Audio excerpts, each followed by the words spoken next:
गति प्रबल पैरों में भारी, फिर क्यों रहूं डर डर खड़ा।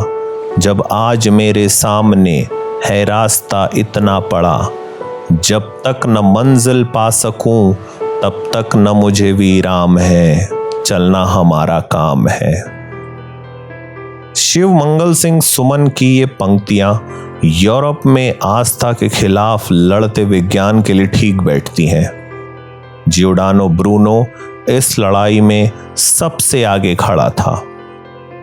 वेनिस की अदालत ने 27 जनवरी 1593 को उसे रोम की अदालत को सौंप दिया। 7 साल की कड़ी यातना के बावजूद ब्रूनो ने धर्म के सामने झुकने से इनकार कर दिया। 8 फरवरी 1600 को उसे आखिरी बार अदालत के सामने पेश किया गया।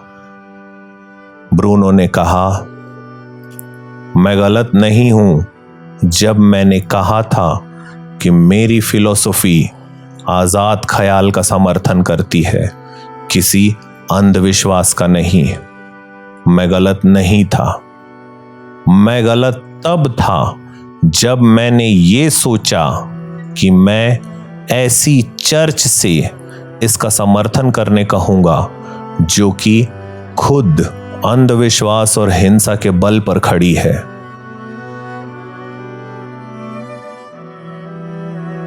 मैं गलत था जब मैंने सोचा मैं किसी राजा की मदद से इंसान की हालत ठीक कर सकता हूं।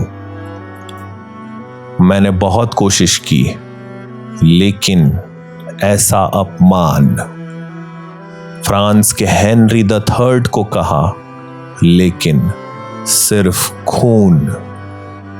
इंग्लैंड की एलिजाबेथ को कहा, लेकिन सिर्फ खून। रुडोल्फ हैब्सबर्ग को कहा, लेकिन सिर्फ खून। और उस ईश्वर को भी कहा जो खुद को इनके ऊपर बताता है, लेकिन कहीं मौजूद नहीं है। लेकिन इन्हें चाहिए सिर्फ खून, सिर्फ हिंसा।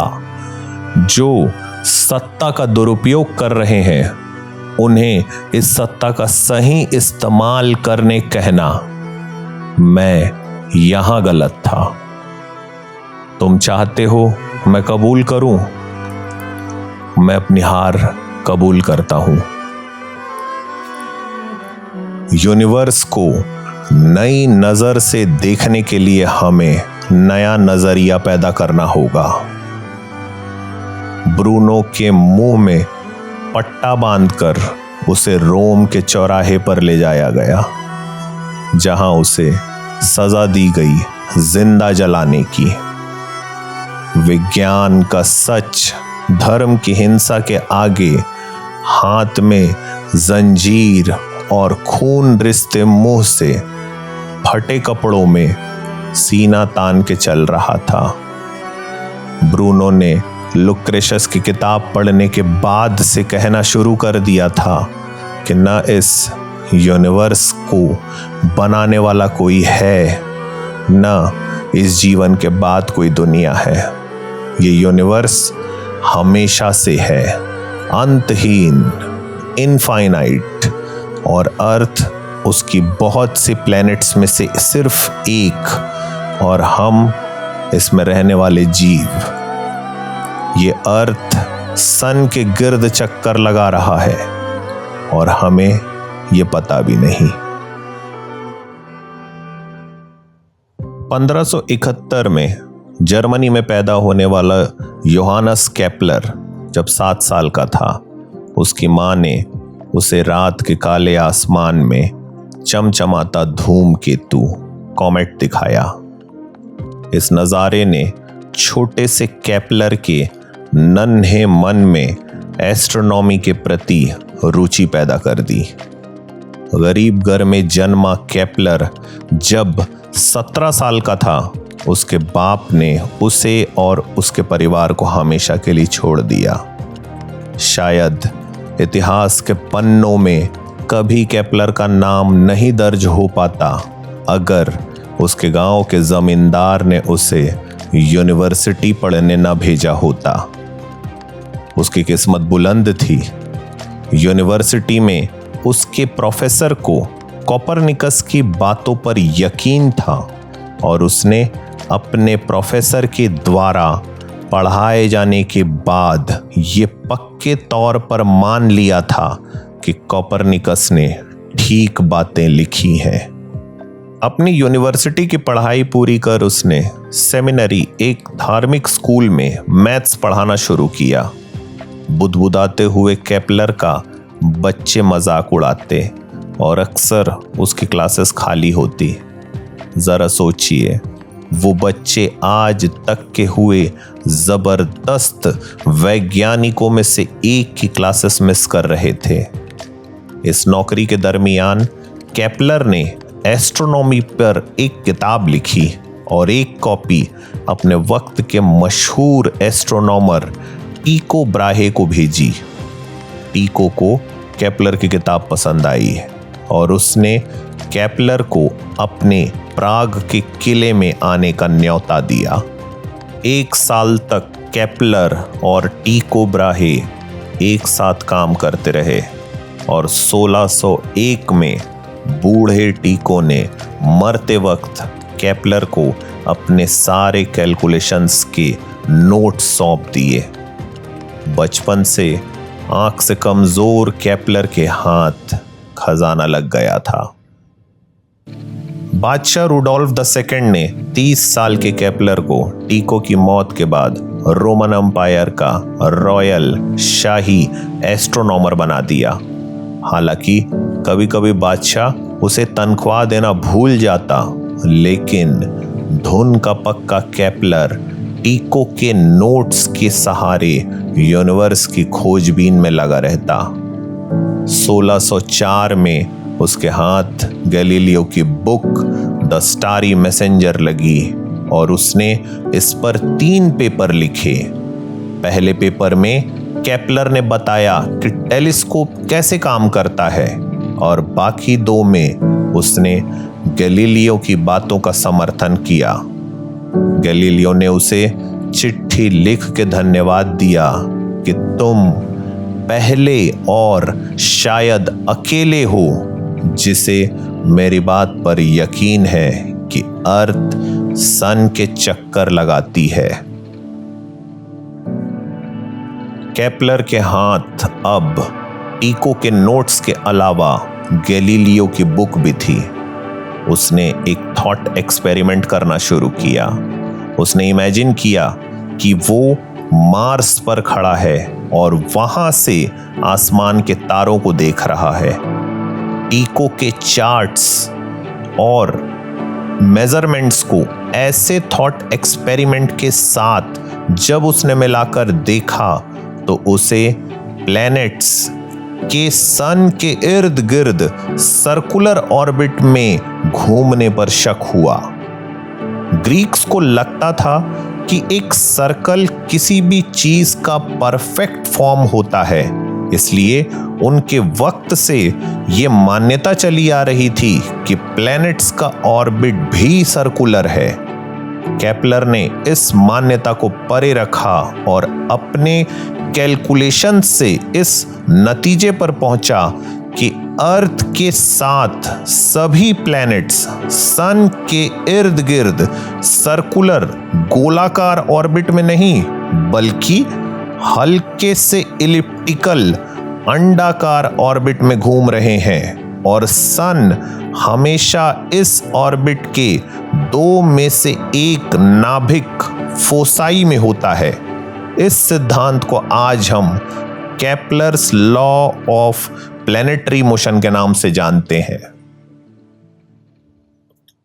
गैलीलियो की जगह यूनिवर्सिटी ऑफ पीसा में मैथ्स के प्रोफेसर बने जोवानी बोरेली को जब केपलर के प्लैनेटरी ऑर्बिट लॉज का पता चला तो उसने एक विचार सामने रखा कि जैसे जुपिटर अपने मून्स पर कुछ प्रभाव इन्फ्लुएंस दिखाकर उन्हें ऑर्बिट में रखता है, वैसे ही शायद सन भी प्लैनेट्स को इन्फ्लुएंस करता हो।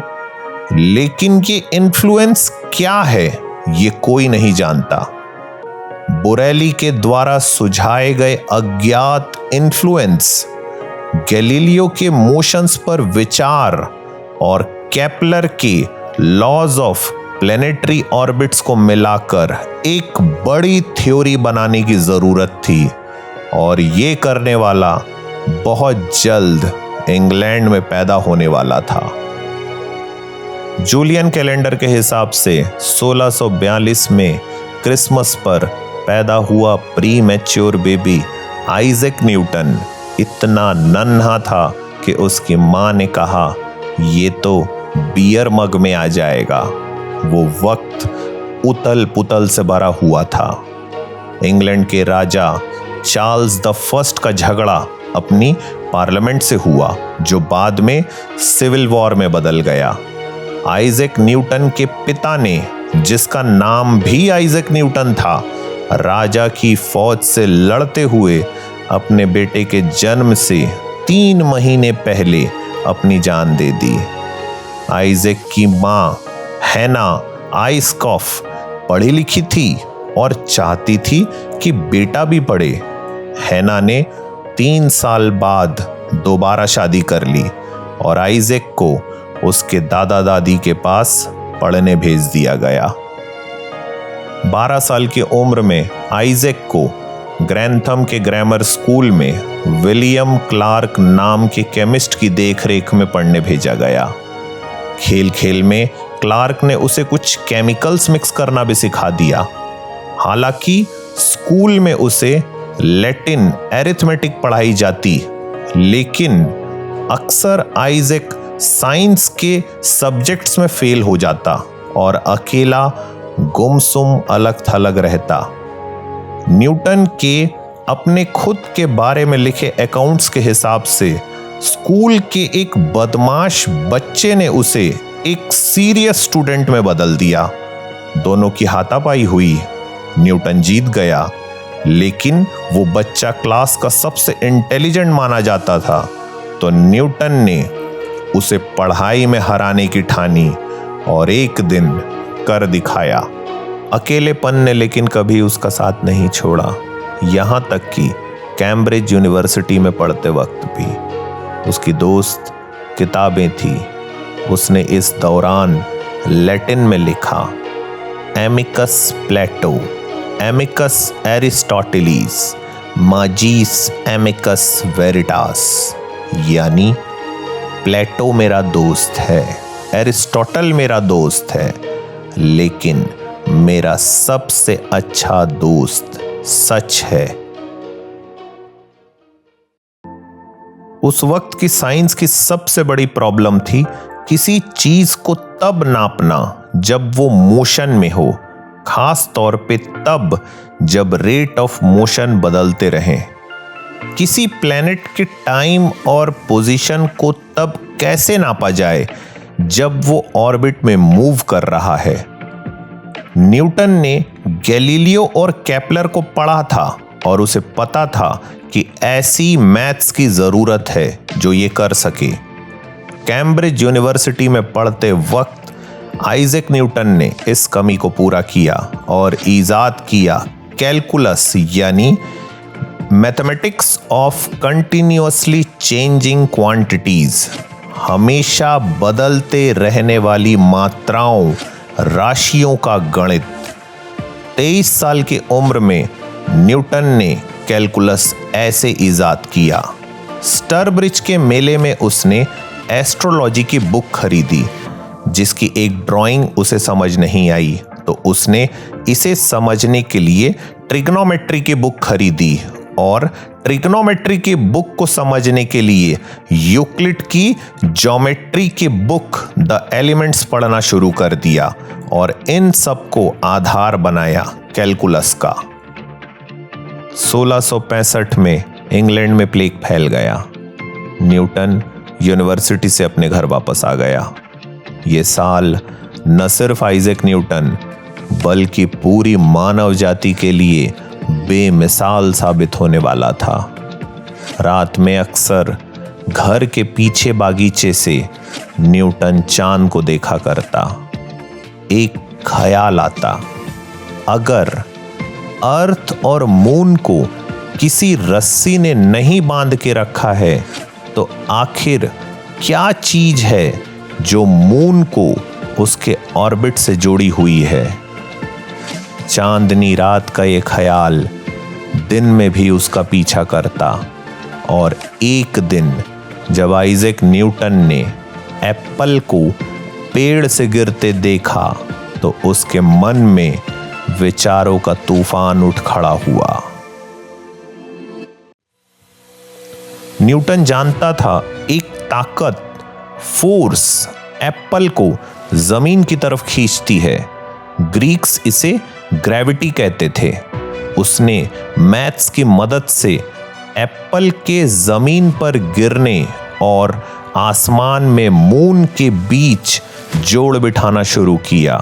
उसने खुद से पूछा, जैसे एप्पल जमीन की तरफ गिरता है वैसे ही मून अर्थ की तरफ क्यों नहीं गिरता?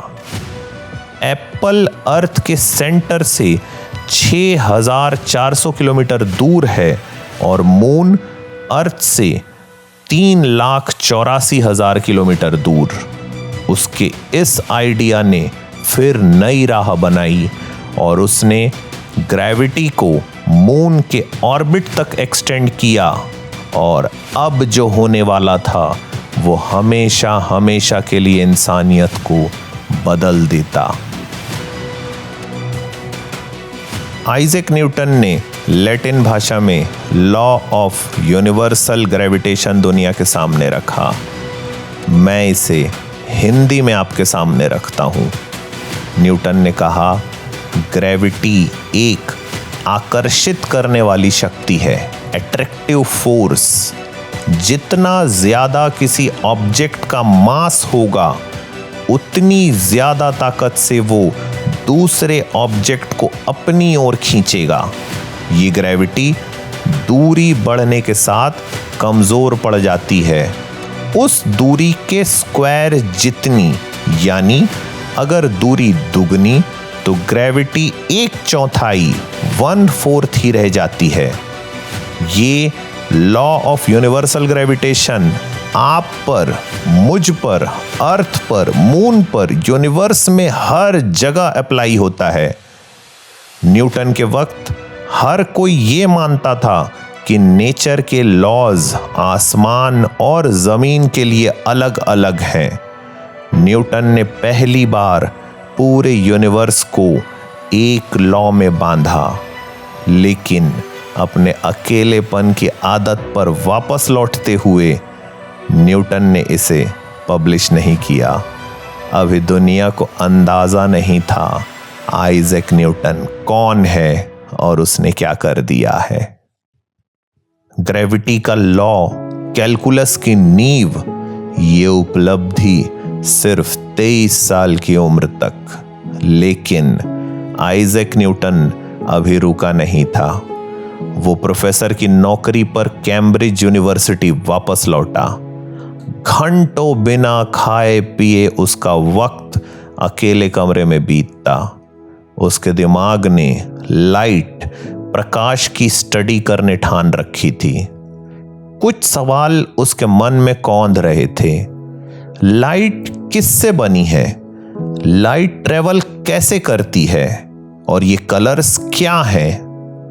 एरिस्टोटल के वक्त से लाइट को सिंपल होमोजीनियस माना जाता था, लेकिन जब एक लाइट की बीम को न्यूटन ने प्रिज्म से गुजारा तो रेड से वॉयलेट तक रेनबो जैसे रंग दिखाई देने लगे। ये कलर्स जब पहले लोगों को दिखते तो ऐसा माना जाता कि शायद प्रिज्म ये इफेक्ट पैदा कर रहा है, लेकिन न्यूटन के एक्सपेरिमेंट से यह निष्कर्ष निकला कि विजिबल लाइट दरअसल कलर्स का जोड़ है जो अलग अलग वेवलेंथ के हैं और हल्के से अलग एंगल पर बेंड होते हैं। इस बेंडिंग को रिफ्रैक्शन कहते हैं। प्रिज्म कलर्स नहीं बना रहा था, प्रिज्म कलर्स को अलग अलग कर रहा था रिफ्रैक्शन से। उस वक्त एक और पहेली थी कि ऑब्जेक्ट्स मूव कैसे करते हैं। न्यूटन ने इस पर काम करते हुए 3 लॉज दिए। पहला, कोई बॉडी रेस्ट में ही रहेगी अगर उस पर कोई फोर्स ना लगे तो, और सीधी लकीर पर कोई बॉडी तब तक सतत वेग कांस्टेंट वेलोसिटी के साथ चलती रहेगी जब तक कोई फोर्स उसे धीमा या तेज ना करे या अपनी दिशा से भटका ना दे। सरल शब्दों में न्यूटन ने कहा कि कोई कार किसी फ्रिक्शनलेस वैक्यूम में तब तक सीधी चलती रहेगी जब तक उसे रोका या भटकाया ना जाए। जैसे हमारा मंगलयान अर्थ की ग्रेविटी से निकलकर फ्रिक्शनलेस स्पेस में सितंबर 2014 में सीधा जा पहुंचा मार्स की ऑर्बिट तक। दूसरा, किसी बॉडी पर लगने वाला फोर्स सेम डायरेक्शन में एक्सेलरेशन के डायरेक्टली प्रोपोर्शनल होगा। सरल शब्दों में, जोर से बॉल को मारिए वो दूर जा गिरेगी, लेकिन हल्के से छूने से वो हिलेगी भी नहीं। तीसरा, हर क्रिया एक्शन के बराबर उसके विपरीत दिशा में प्रतिक्रिया रिएक्शन होगा। हमारे स्पेस रॉकेट्स इसी नियम का पालन करते हैं। आइजैक न्यूटन के लॉ ऑफ यूनिवर्सल ग्रेविटेशन और लॉ ऑफ मोशंस सगे भाई के समान है और एक दूसरे के पूरक हैं। मून भी एप्पल की तरह अर्थ की तरफ ग्रेविटी के कारण खींचता है, लेकिन अर्थ पर गिरता नहीं, क्योंकि मून की इनर्शिया उसके स्ट्रेट हॉरिजॉन्टल लाइन के मोशन को बनाए रखती है। मून की इसी फॉरवर्ड मूवमेंट और अर्थ की ग्रेविटी का कॉम्बिनेशन मून को अर्थ के ऑर्बिट में पैरेलल बनाए रखता है। लेकिन न्यूटन के ये कारनामे अब तक दुनिया से छुपे थे। 1684 में एडमंड हैली आइजैक न्यूटन से मिलने कैम्ब्रिज यूनिवर्सिटी पहुंचा। उसे खोज थी केपलर के एलिप्टिकल ऑर्बिट्स का मैथमेटिकल प्रूफ की। जब न्यूटन ने उसे अपने नोट्स दिखाए तो उसे यकीन नहीं हुआ कि इस नौजवान ने इतिहास रच डाला है। उसने न्यूटन से अपने बुक पब्लिश करने का निवेदन किया। बड़ी नानुकुर के बाद करीब 2 साल की आइजैक न्यूटन की मेहनत और एडमंड हैली के पैसों से 1686 में पहली बार छपी फिलोसोफिया नेचुरालिस प्रिंकिपिया मैथमेटिका यानी mathematical principles of natural philosophy, जिसकी 3 भागों में आइजैक न्यूटन ने अपने पूरे काम को प्रकाशित किया। इस बुक के पब्लिश होने पर आइजैक न्यूटन एक जाना माना नाम बन गया और उसे 1689 और 1701 में पार्लियामेंट में कैम्ब्रिज को रिप्रेजेंट करने का मौका मिला। बहुत कम बोलने वाला आइजैक न्यूटन सिर्फ एक बार इस दौरान पार्लियामेंट में कुछ बोलने खड़ा हुआ। सभी इस महान इंसान को सुनना चाहते थे।